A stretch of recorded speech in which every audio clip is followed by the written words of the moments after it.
Hi, it's Roland here. Who else could it be? Today you join me at Spital Cemetery in Chesterfield. Amazing history around British cemeteries, particularly from the Victorian times, and we're going to tell you that story as we go around the cemetery. This one is on a very steep hill, so it's a little bit different in some regards. Apparently the bodies, rather being laid east to west as in the Christian tradition, are actually laid north to south due to the steep climb that we have and the hillside here, as you'll see in the video. Let me tell you more about the cemetery as we go around. We'll see you shortly.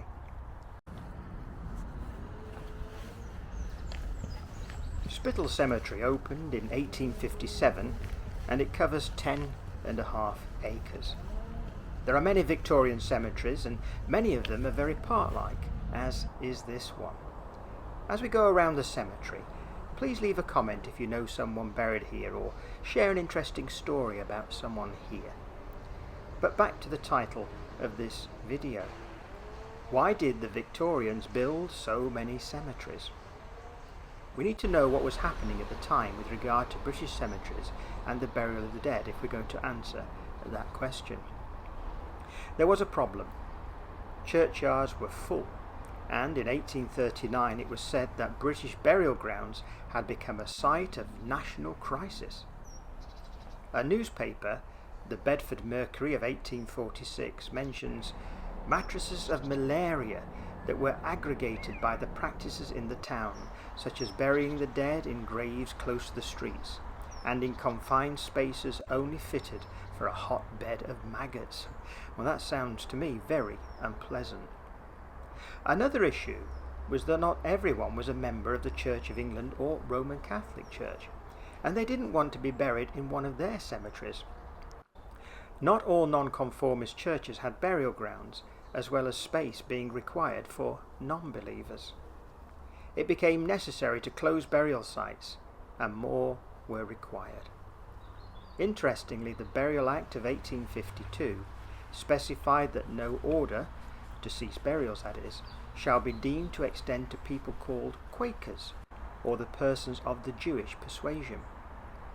So the Home Office could not close the burial sites of Jews or Quakers, but were able to close many more. In April 1855, the Mayor of Chesterfield, Mr. Drabble, wrote to the Home Office requesting that the government inspector be sent to Chesterfield again, and that the churchyards be closed to further burials. Parliament had passed various burial acts which instructed local vestries to provide burial grounds outside the centre of towns. It seems that vestry meetings were effectively the only local government, so these meetings of churchmen and dissenters that took place in the vestry of the church were empowered to create burial boards. On the 16th of October 1855 there was a vestry meeting at which a burial board of 9 persons was formed. They were the Reverend George Butt, the Vicar of Chesterfield. He's buried in Calo. William Drabble, the then Mayor of Chesterfield, who was a solicitor. He married twice, firstly to Elizabeth Clayton and secondly to Elizabeth Clay. Another member of the burial board was Josiah Bradbury Robinson, who was a draper. Mr. William Mark Hewitt, who was another draper, later mayor. Mr. Cuthbert Oliver, who was invited to Chesterfield by George Stephenson, the famous engineer, and retired after working on the Ambergate to Chesterfield stretch of railway for many years.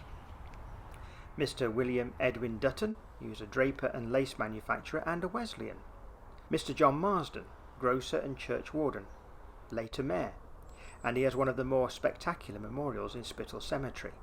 He also has Marsden Street named after him. Then there was Mr. James Lingard, he was a grocer, he was also a church warden. Mr. William Davenport was a hatter. 3 members had to stand down each year and 3 more appointed.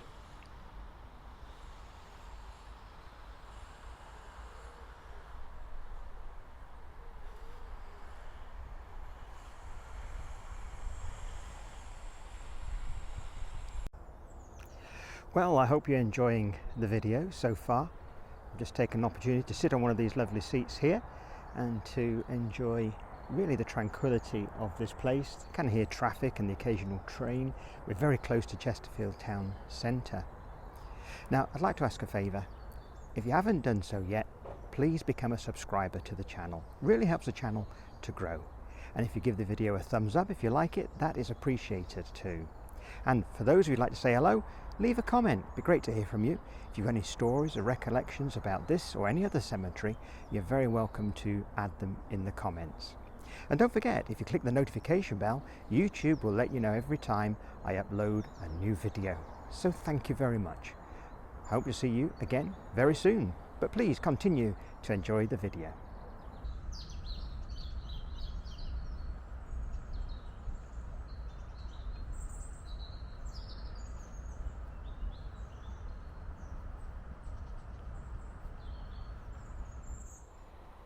There was controversy and argument over the layout and cost of this cemetery, and the Derbyshire Times newspaper printed many stories. Eventually, all was agreed, and the cost and layout issues resolved. The land was divided into Anglican, that's the largest area, Roman Catholic, Nonconformist, and Common Ground. We often say that death is an equaliser, but in Victorian Britain it was not a classless state. When Spital Cemetery opened, it offered first class, second class, and third class burials. Sounds rather like buying a railway ticket on the train at the time. First class burials were near the chapels, higher up the hill, and therefore closer to God. Second class were a little further down, and third class, well, you're further away from God, right down at the bottom of the hill. We don't have the original fees for burial here, but in 1880, which we do have a record for, first class burials cost £3 and 10 shillings in consecrated ground. Unconsecrated, £3, 5 shillings. Second class in consecrated ground, 15 shillings and 6pence. Unconsecrated, the same. And third class, well, they too were 7 shillings and 6pence for either consecrated or unconsecrated. Exactly the same price. Fees were doubled for those living just a further away in Newbold, Walton, Hasland, Temple Normanton and Calo. Yes, you had to pay twice as much to come to this cemetery. Of the first 7 burials, 5 were babies. In the next video, I will put a link in the description for you. I will share with you a story of 5 girls buried here in a pauper's grave in 1911. Please do watch. It's a sad and sobering story, and perhaps one we can learn lessons from. I hope you found this video interesting, and please give it a thumbs up. If you're not a subscriber already, please click the button. It's entirely free and helps place these videos before many more people who would like to watch them.